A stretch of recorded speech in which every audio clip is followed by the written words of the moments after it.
নমস্কার সবাইকে। আমার নাম হলো গিয়ে অর্পণ পাল। তো তোমরা যারা আমাকে চেনো বা আগে দেখেছো ইউটিউব চ্যানেলে বা ইউটিউবের এই জগতে, তো আমার এর আগে একটা অ্যাকাউন্ট ছিল অর্পণ ডেইলি লাইফস্টাইল বলে, সেটাতে সামথিং 200 থেকে 250 মতো ওটা সাবস্ক্রাইবার ছিল। তো সেই চ্যানেলটা আমি কিছু কারণের জন্য ডিলিট করে দিয়েছিলাম পার্মানেন্টলি।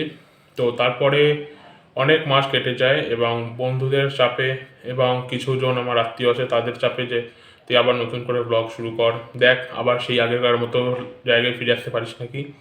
তো তাদের ওই সহযোগিতা নিয়ে এবং নিজের কিছু সেলফ মোটিভেশন নিয়ে আবার আমি চলে আসলাম আমার নতুন ইউটিউব চ্যানেল নিয়ে, যার নাম হলো গিয়ে ওয়াচ অর্পণ লাইফস্টাইল। তো তোমরা নিচে যারা যারা এইখানে দেখতে পাচ্ছ যে সাবস্ক্রাইবের অপশান আসছে, এখানে সাবস্ক্রাইব করে ক্লিক করে আবার আমার সাথে জুড়ে যাও। তো দেখা হচ্ছে নতুন করে আবার একটা ভিডিও চ্যানেল নিয়ে। ততক্ষণের জন্য টাটা, আর দেখতে থাকো ওয়াচ অর্পণ লাইফস্টাইল। ধন্যবাদ আপনাদের এই মূল্যবান সময় আমার এই ছোট্ট ভিডিওর মধ্যে দেওয়ার জন্য।